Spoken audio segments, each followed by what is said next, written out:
Shukor nakaslem jong unong san Hima. Menteri ka Sorkar jala Rakkam sangma hene ka sngi habakali halor ka jinglet ajingmut shaka expert committee halor ka reservation policy naki kinhon ba pher ulang ba ka committee kalapan banapat ba baki kinhon naki reushment kiwan ban ajingmut shaka committee halor ka reservation policy ulaban rap shu dak ba umdani ban kran halor ka ka phang namar ka Sorkar kala dat ban Thung dak committee bar kan Shong haka Kumno ban aya ka rai ulaong bangin ap ya ka kai phot ka ba ka committee kan ai.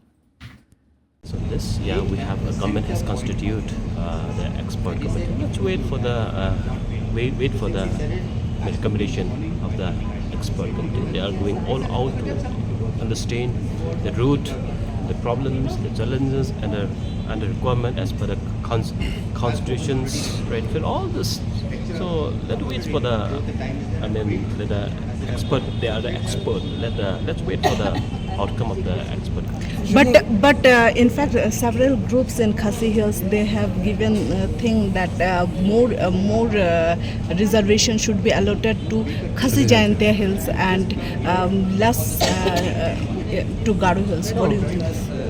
There is nothing wrong to say on this because this is for that only the expert committee taking the views of different stakeholders, different NGOs. But at the end of the day, the expert committee will give a certain suggestion what is to be done in this respect. So one more thing, this NC